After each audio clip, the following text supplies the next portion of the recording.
Hi everyone. I'm actually having a good hair day today, but I'm not in a place that I want to have my hair down because it's bothering the back of my neck. So it's funny because last time that I was filming anything about me, I was in a TV studio. I filmed an episode of Neighbors to Know. The first one I've done in probably 3 years in the studio because of the pandemic and stuff. Pause for drink.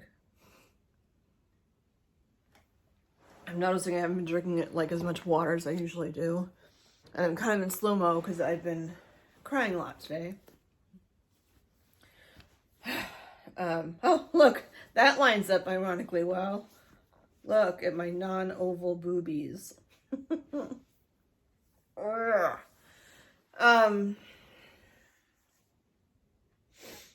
I've not been in a good place, and I just got off the phone with a friend of mine that I've known since like middle school, and I feel much calmer now.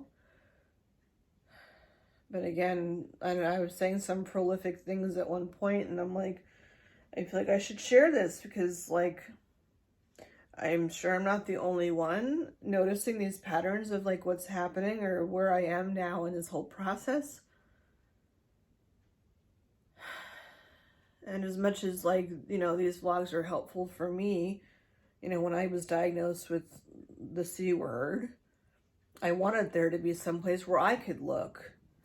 And I really hope that this shows up in feeds easier than when I was trying to like, YouTube search for, what to expect on day 462, or wouldn't that be funny if it was actually day 462?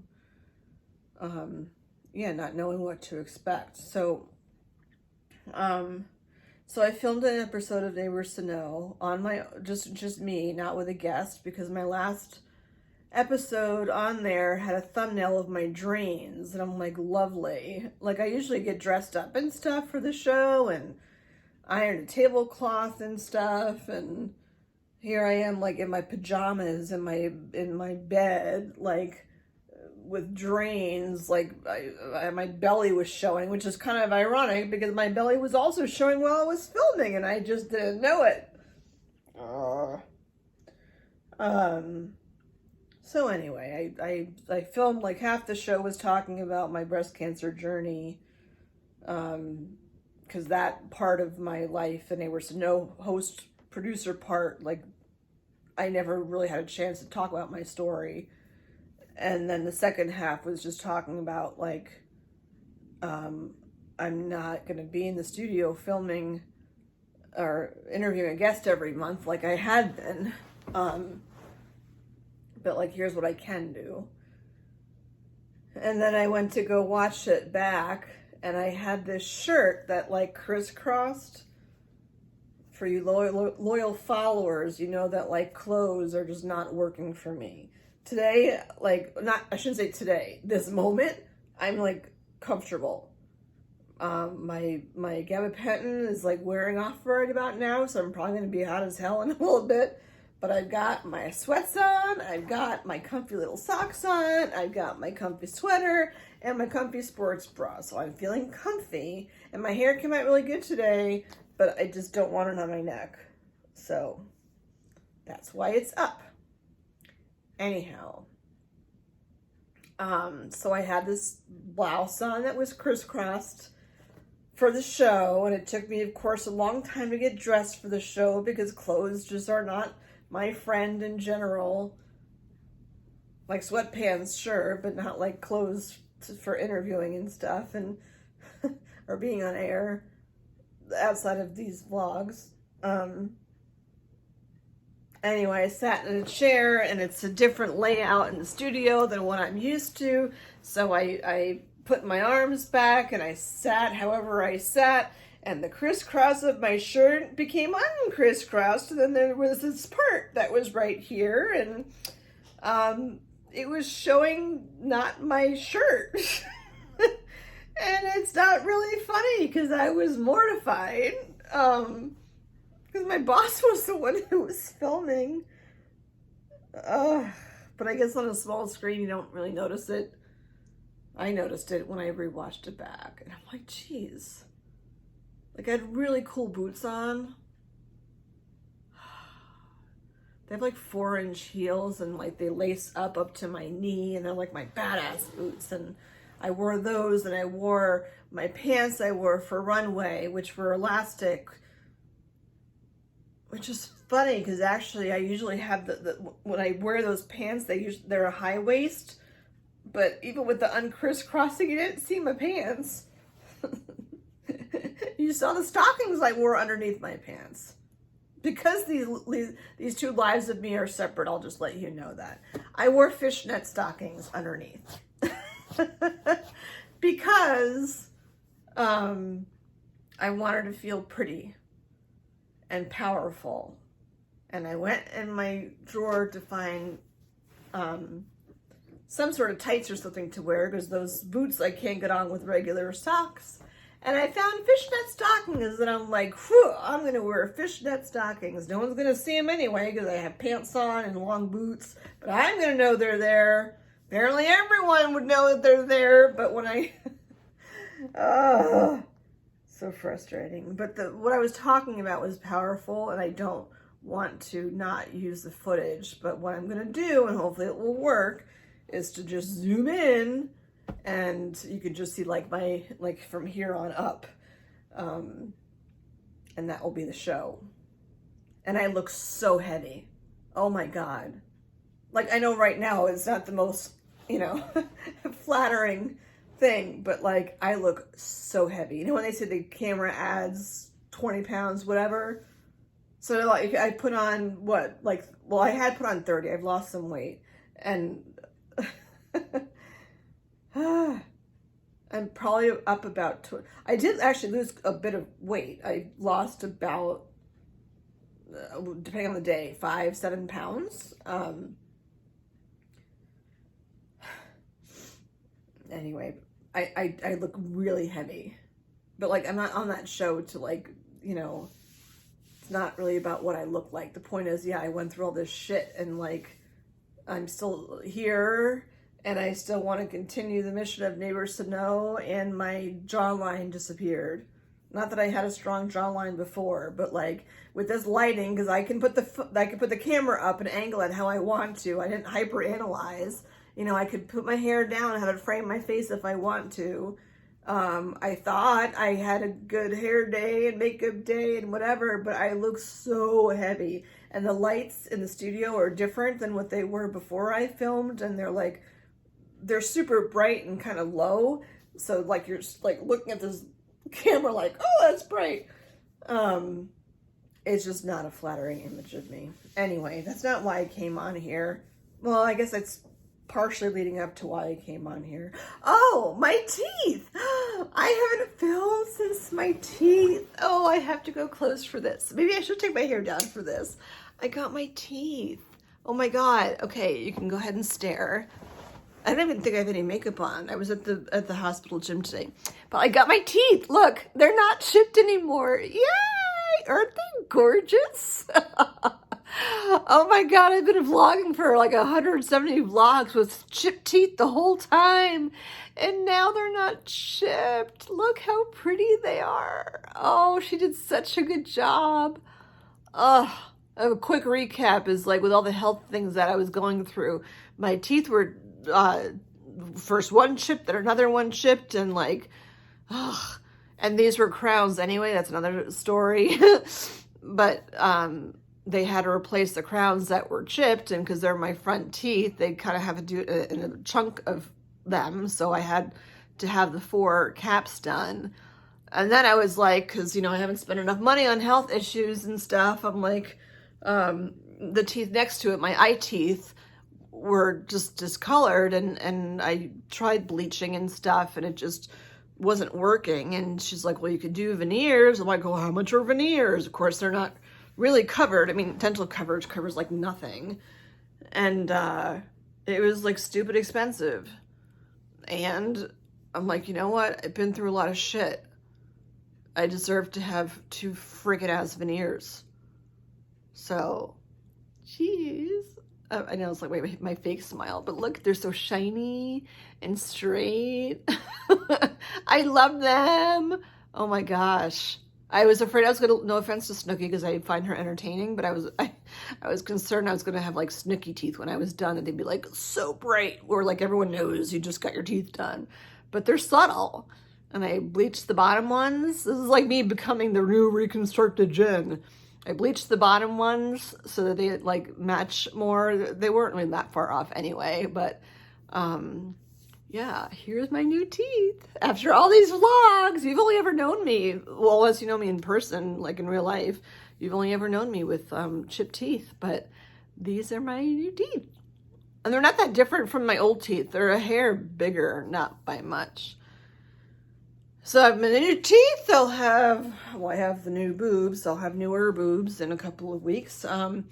My surgery got pushed back to a different, I don't want to go into too much detail because it's just like TMI, but my surgery got pushed back. I had reached out to plastics several times and they weren't responding, and I was starting to freak out about like, why are they not responding to me? What's going on? Turns out that, so my plastic surgeon is also a plastic surgeon in a burn unit in a children's hospital. Oops, in a children's hospital. Or he might actually be, when I first met him, I met him in his office in the burn unit at MGH. So it might just be the burn unit, period.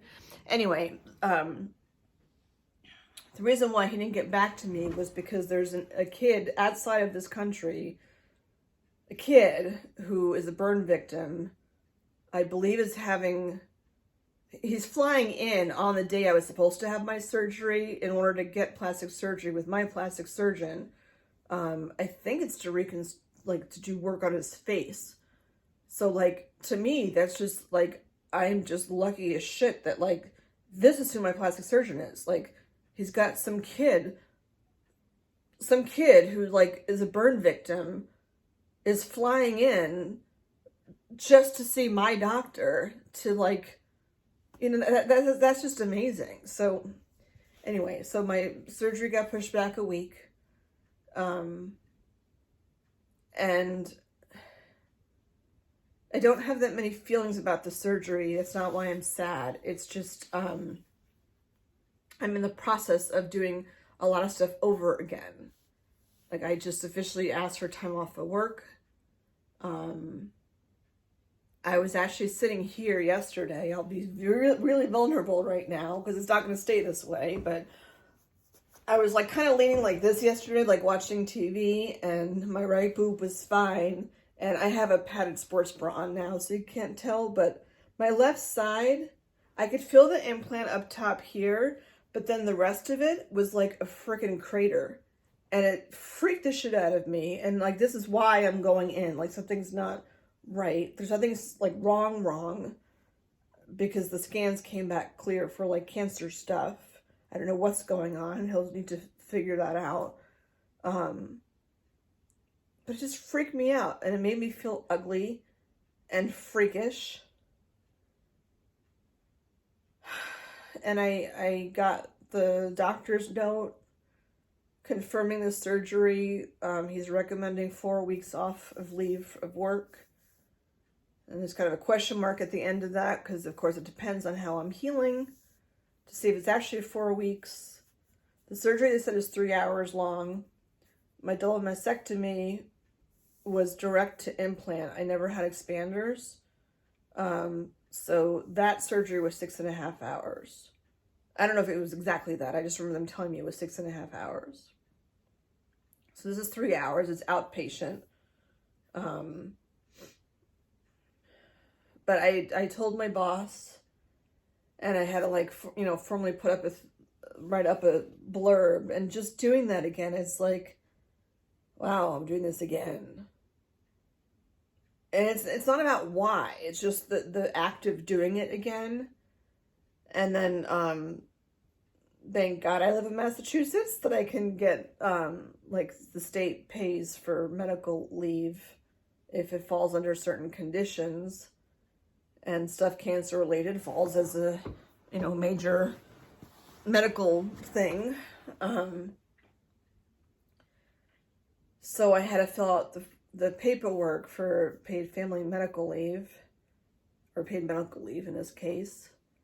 And just like logging into my account again, and it's not a super tuning form at all. It's pretty like concise, but it's like, here we go again.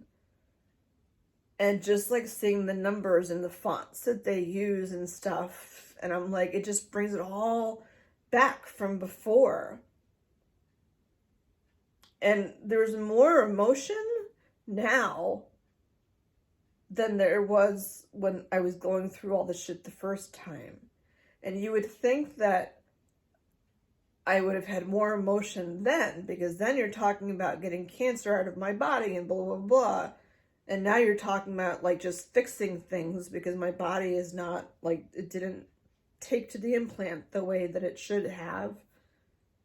And there's also like nerve issues going on, which is part of why I feel like when it comes to clothes and fabrics and materials and stuff. But there's so much more emotion now. And it's a lot. And I remember doing a lot of vlogs where I was just like, in the beginning, it's just like you have this like list of a billion things you have to do. And it's like boom, boom, boom, boom. You're just plowing them out like they're tasks. You know, there's no really connection.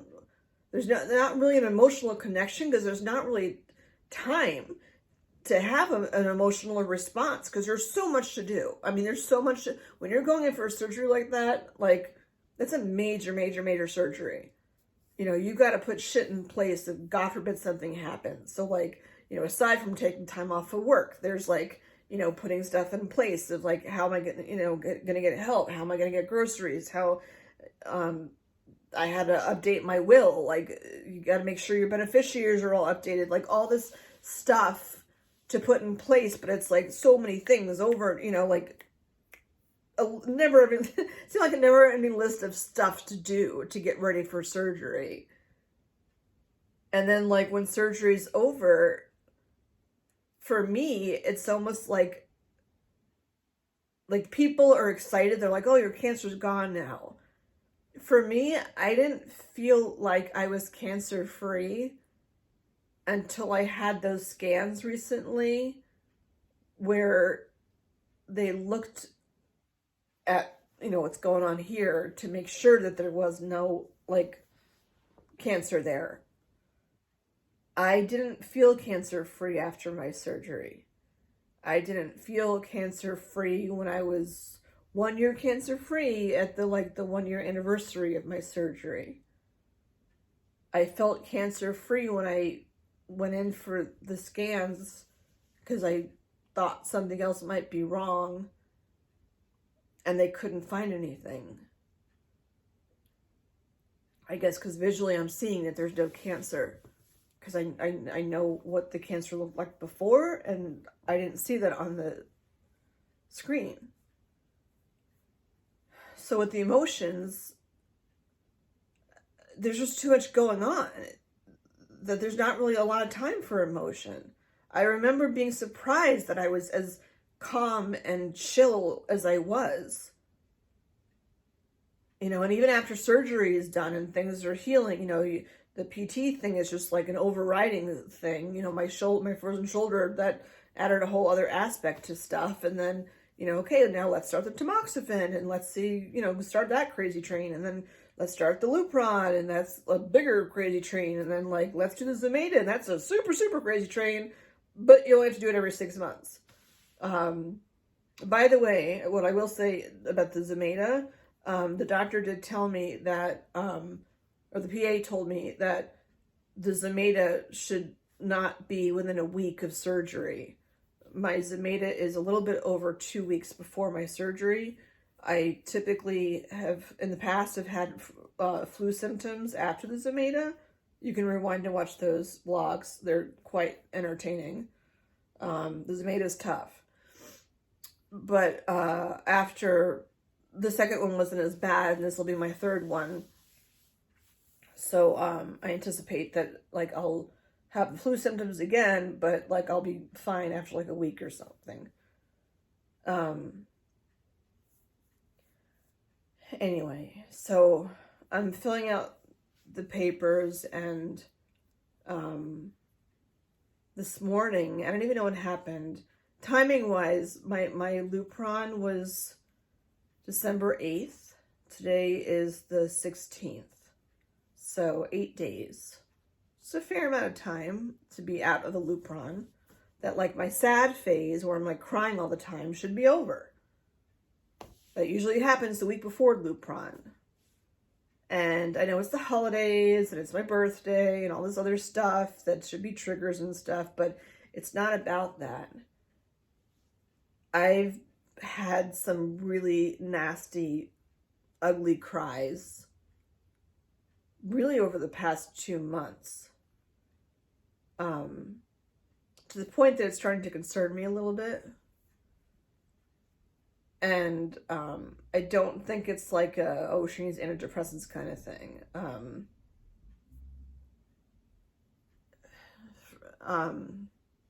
I think it's just like, this is timing of, I went through such a long period of time. I can't even like look at the green light like head on, because I feel like I have to look down because I'm not in a place to like make eye contact. Sorry. Not sorry. I was numb for so long after all this stuff started and happened. And now that I'm going into the second surgery, it's like, I'm like, my mind, my body is like saying, okay, Jen, like, it's time to just let the emotions be there. And I'm not scared about surgery. It's not that at all. I'm not scared. He's awesome. He can treat a burn victim from another country. I feel like it was his face he was working on. I mean, I'm not nervous about that at all.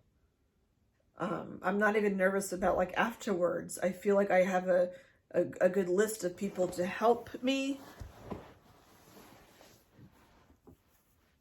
But there's been more moments over the past couple of months where it's just like something happens and like all the awful things that have ever happened in my life just all pop into my head. And I just start bawling. And yes, I read the book and I've shared with you about, gosh, what is it called? Why bad things happen to good people or whatever. And I get, there's no reason. But when you're in that place of that ugly cry, that's what I'm saying. That's where I am. I'm like, I don't get it. Why? Like, why did I go through a nasty divorce? Why did I have to have breast cancer? Like, why, there's other things, but like, why did these things have to happen? I don't understand. I'm a good person. I get there's no relation. I'm just like, this is what's in my head. Like, I just don't understand. And there's just been like one thing after the next, especially lately. And I'm like, can I just have a fucking break? Like, I know deep down, like I'm a good person and I have amazing things to share with my talents and who I am as a human and all of that stuff. But when you get into that space, man, of like, just over and over again, like, why? I got in that car accident like years ago. Like, why? And I'm grateful that I'm here and whatever. I just don't get it. So I got like super religious, which I tend to do around Christmas time. And I went on my knee and I thought if I went on my knees and prayed, it would be different. Because, like you see, I'm Protestant, by the way. I'm Lutheran. I'm not like a super Catholic where, Hail Marys. No, that's not how it works with Lutherans. They're pretty chill. I don't even know how Hail Mary goes because it's not like a Lutheran thing. But like you always see people like kids, along their bed and on their knees, like praying before bedtime. And I'm like, maybe I'm just not doing it right. Maybe I just have to go on my knees and then pray that way. And maybe I have to go like this instead of like this. And maybe then God will hear me and like help me. And I do believe in angels, and I do believe in God, and I do believe in heaven, and I do believe that like loved ones that have passed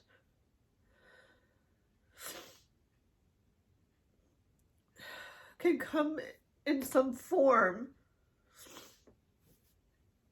to see their loved ones after they've passed. They say that when you see cardinals, it means that like that's a loved one coming to see you, and they come back in the form of a cardinal. And I mean, I read tarot cards too. I believe in like manifestation and all that kind of stuff most days.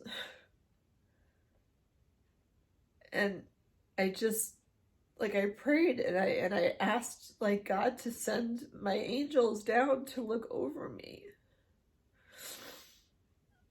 and to support me and to help me. And I don't even know specifically what I need. I'm not in a good place right now, and I need help. Not help, I need support. I need support.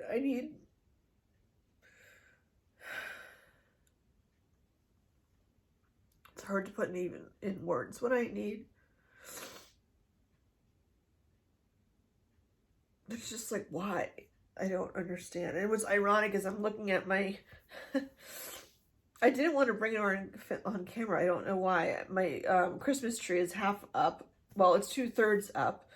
The bottom, it's artificial. The bottom's all fluffed out. The middle section is there, but it's not fluffed out yet. The top section's over there. But I have an angel on top that I put on top, and she's sitting right there on the floor. And it was interesting as I'm sitting over there crying this morning and praying, like asking for angels to just be there, to be around me. And I just like, I want to just feel their warmth and their love. That's like what I'm looking for right now. And I look over and I see my angel sitting on the floor, like the one that goes on top of the tree. I don't know what the symbolic or symbolism is with that. I mean, she's blonde. I don't even know what that means. I don't know anyone blonde that has passed that would be looking over me. I don't know. It's just, I know, like, again, for other people going through this that are looking for something and are at this place that like everything should be hunky-dory at this point, and here's all the 85 million things you should be happy for, and you're just sad and you think something's wrong, but your psychiatrist or psychologist tells you that you're sane. So there's nothing wrong. Although someone did tell me, maybe you should see a psychiatrist. And I'm like, fuck off. I very much strongly believe in psychiatry. And I've had a psychiatrist in the past. At one point, I actually thought about going into psychiatry myself. And then I'm like, nah, I got enough drama. I don't want to listen to anybody else's drama. Not for a career, at least. It's just, you know, the timing of, you would think being this far out, I'm almost 1.5 years out. Actually, by the time I hit my surgery, it will be 1.5 years after my original surgery. One weird thing I want to bring up to my plastic surgeon, which I haven't thought about in a while. I think because like I was sending an email and then I closed that window on my computer, and then like the next window was all like boobs and nipples, because I have a window open of the tattoo artist in Canada that my breast surgeon had recommended to me. So there's a whole picture of her before and after. You see, like this. You see this? This is part of why I'm getting the surgery done. This hurts right now. It like really hurts.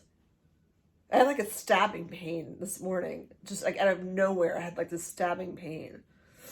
It's not just cosmetic of why I'm having done what I'm having done. This just hurts right now.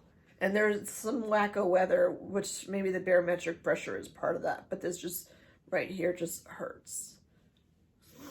And I'm grateful for like remote work at home days that I could be like working from home and doing this, because this would be probably frowned upon like inside of an office setting. Like all of a sudden Jen's just like rubbing her boo. I am very professional.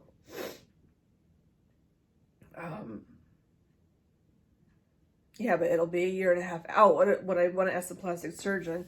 Yeah, so the nipple thing. I had myself convinced that I just wanted to do the 3D tattooing and have that be that.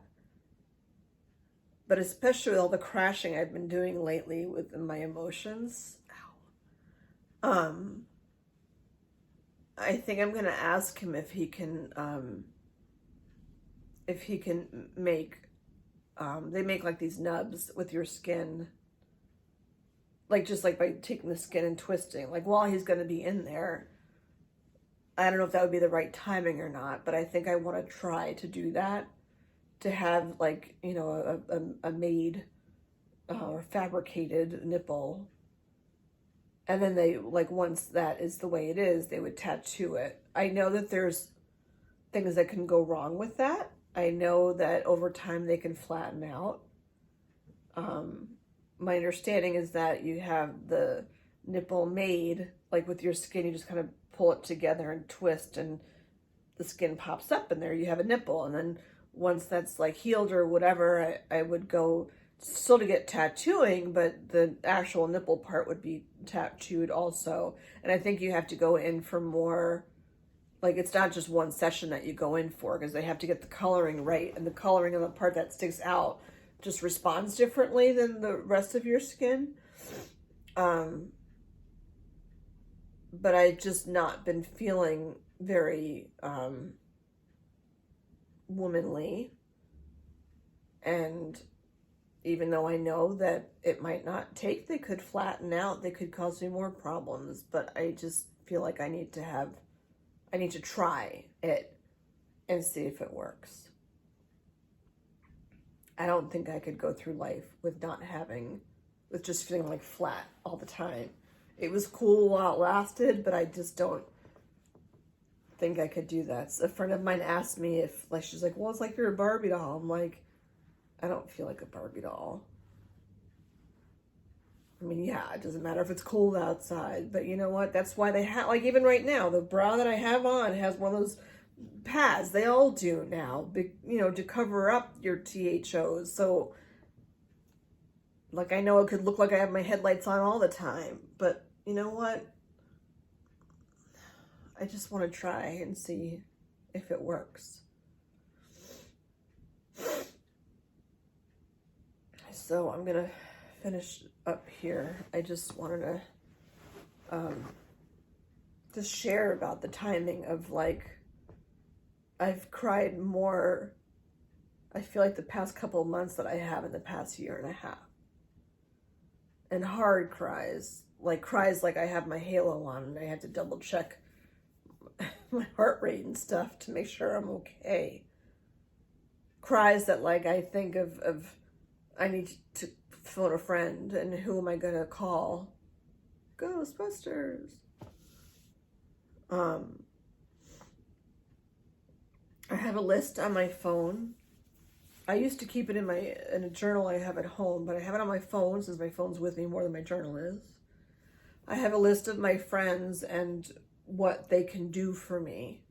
As I'm getting closer to surgery, people are like, I can help with this and I can help with that. So I write their name down and I write, like, you know, I don't know, Jane, meals, or whatever it's, you know, they say that they can help with.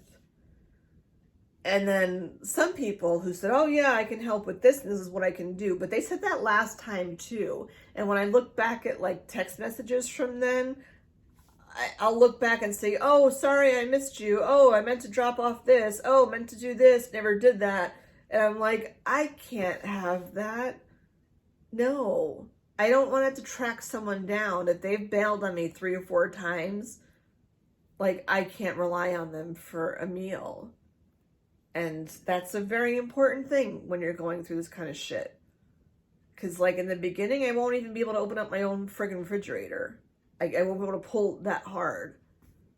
So I can't, like, not have someone that's reliable offer, like, saying that they're going to get me food or groceries or whatever it is. So I'll put, like, meals with a question mark that says, like, they bail. So they might not be the best person to ask.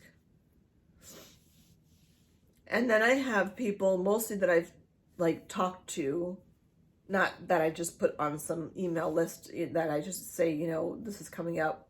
If anyone wants to help, let me know. People I talk to and have conversation with that make me feel like warm, fuzzy, loved. And I put their name down. And even though I love them and they love me, and I know that they're always there, when you're in a position like you're on your freaking knees praying to God about sending angels to help you, you're not thinking clearly as, like, not clearly, but you're not thinking in a place of, like, who can I call to help me right now? Because your head's just, like, in a whole other zone. So I need to look at my phone and be like, okay, I'm sad right now and I'm scared, and who can I call? Ghostbusters. So I look and I call, or I don't call, I text first to see if they're around. I wait, usually not more than a minute. And then if they're not, I go to the next person. And I am grateful that I have people like that I can talk to, that, you know, even while I'm talking to, like, another person and they're like, you okay? And I'm like, I wasn't, but I'm on the phone. I have friends who've been through a lot of shit. And, you know, they get it. It's not the same shit as me, but they get it.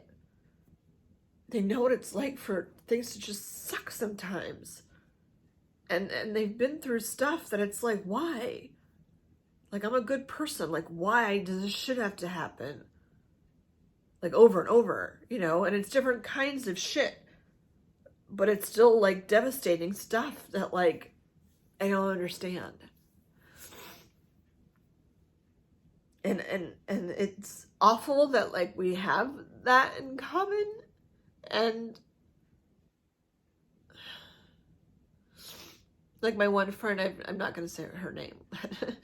I don't, like, do that on here. We've known each other since middle school. And, like, obviously have been through quite a lot together, because that was a long time ago. And we've been through shit. And, like, she gets stuff because, like, she knows me as, like, a kid. And, like, what it was like with my family growing up. And you know, how I was when I was, like, 18. And she just, like, she knows so many different parts of my life and how I was. And it's like, now here I am, like, on my knees crying to God.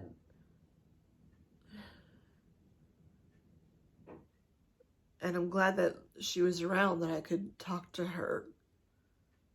So I can't say, like, I felt so much, like, better after, but I'm calmer. I'm not, like, freaking out, like, feeling like I have 80,000 ants crawling over me. Like, I put a sweater on and I'm just, like, comfy cozy now.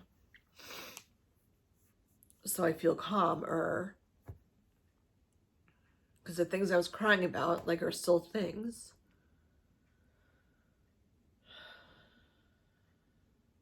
But then, like, you know, she was the one, like, who reminded me of, like, stuff she's been through. Like, you feel numb in the beginning because it's just a lot.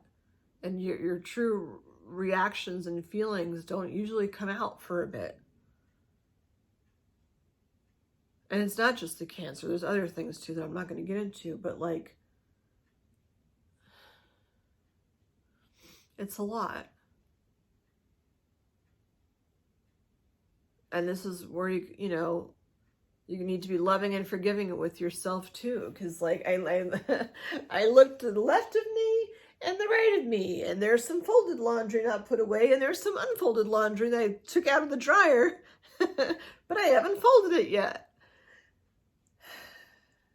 And like, here's all my mismatched socks that I have to like pair together, and my 2/3 of a Christmas tree put up, and my Thanksgiving decorations I have to put away, and my Stitch Fix stuff. Oh my God, I got a box today. I'm done. Stitch Fix was great for what it was, but I'm just done. They sent me 4 shirts and what I thought was a regular pair of jeans, but they're like, it's like leggings are like everywhere. No, like they don't, it's hard to just find regular jeans. Like I finally fit in jeans. Like stop sending me jeggings. Like I don't understand. Ow.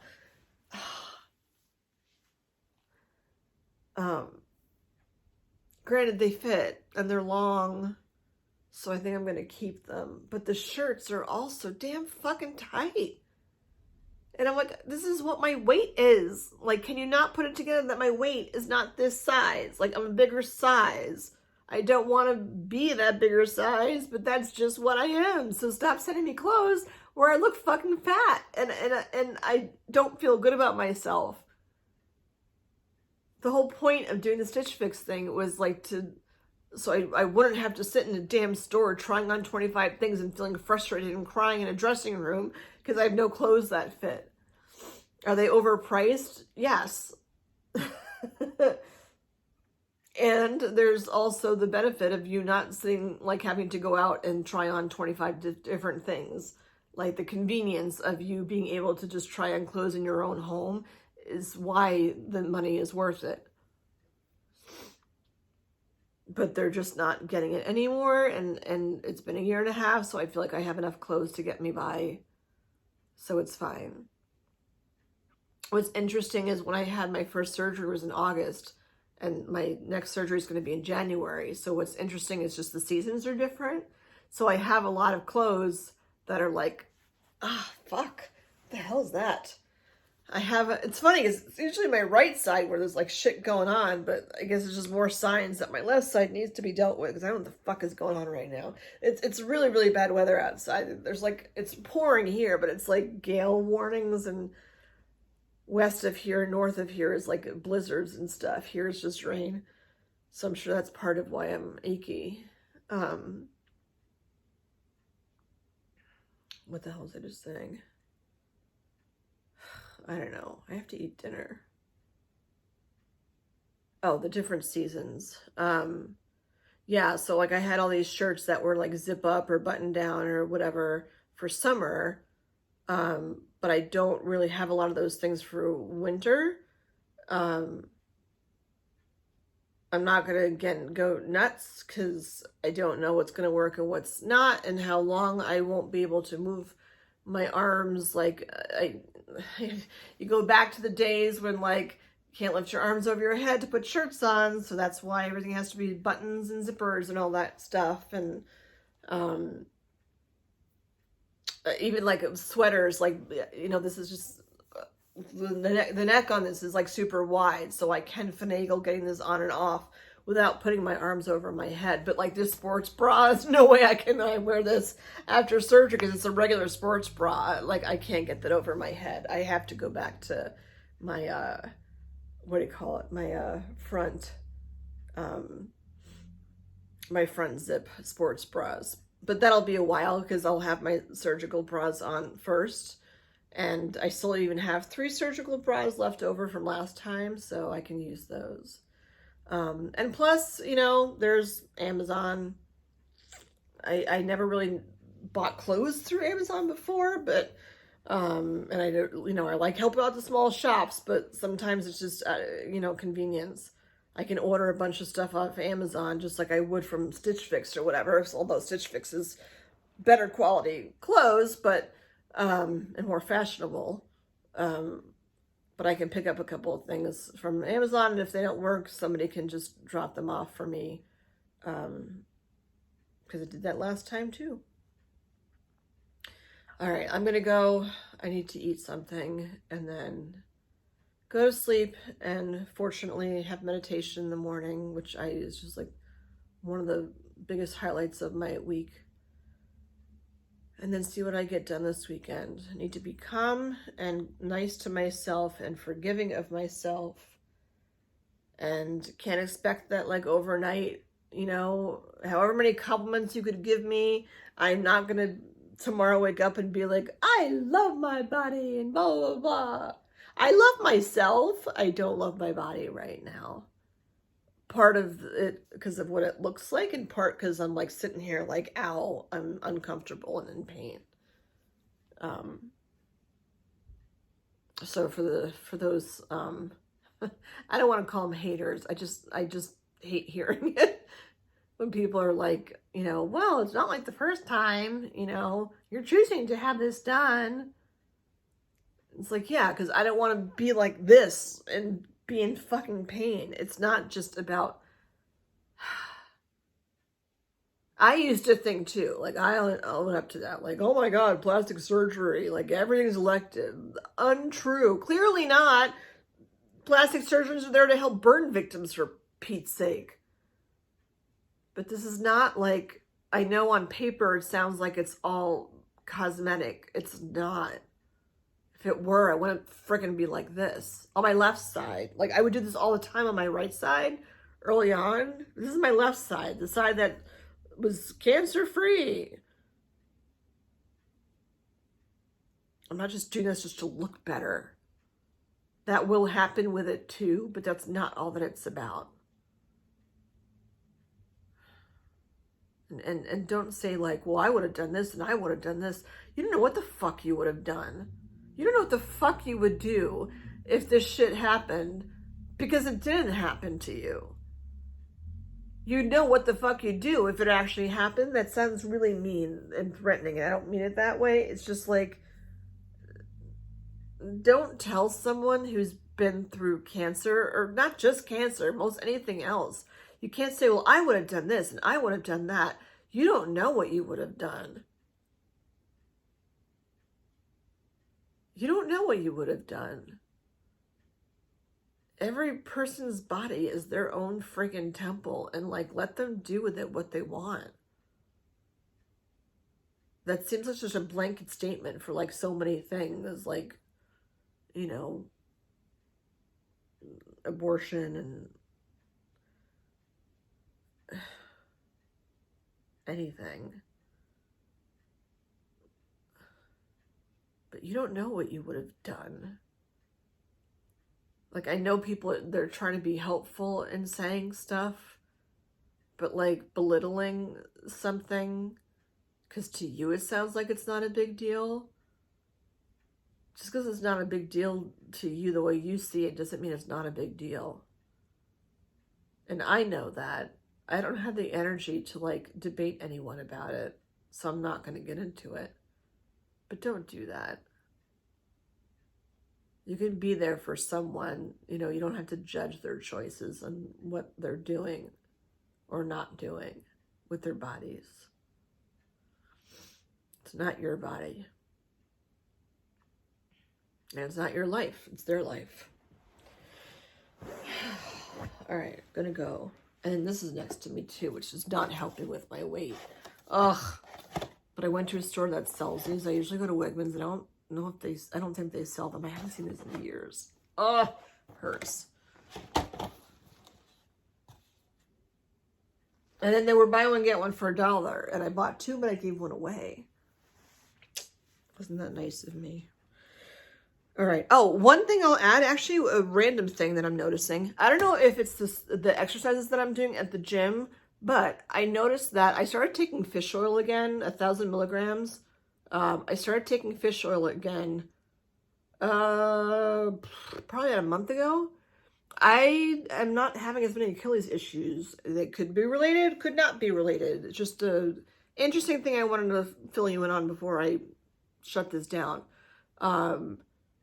Yeah, I used to take fish oil back in the day when I had the kidney stone. They took me off of all supplements, including like multivitamins. I'm not on any multivitamins now because I just get my vitamins from food. I just eat healthier. Well, except for this. In general, I eat healthier. I had a pomegranate today. And those are very painstaking to eat because anyway, yeah, so I started the fish oil again in the morning. And I just noticed today, because normally a day like this when it's raining so hard, my Achilles would really hurt. And when I went to the gym today at the hospital and I stretched my Achilles, I was able to reach way further down than I usually am. I sit down and I sit down in a chair and I put one leg is 90 degrees and the other leg I stretch out with my toes facing up, and I stretch down and touch my toes. And just like stretch it out. But I was able to lean forward way more to get a more intense stretch, and it actually felt good. And I've been okay. Yeah, so that was exciting. I don't know if there's a relation. I don't know. Just throwing that out there. All right, everyone. Oh, ow. Oh, damn it. Like, look, I'm so much better. And then I move and my hip is like, oh. I do some intense hip stretches at the gym, which I know is good for me, but holy fuck, that hurt. The exercise I was talking about, by the way, last time when I was on the exercise ball, where you're on the ball and you're like marching and stuff, I did that today, and I guess my core is getting that much better, can't you tell? Because I was able to do that without, it was only 3 times where I felt like I was going to fall, but I was like way better at it than I was even when I vlogged last time. All right, I gotta go, gotta eat. Bye, see you next time.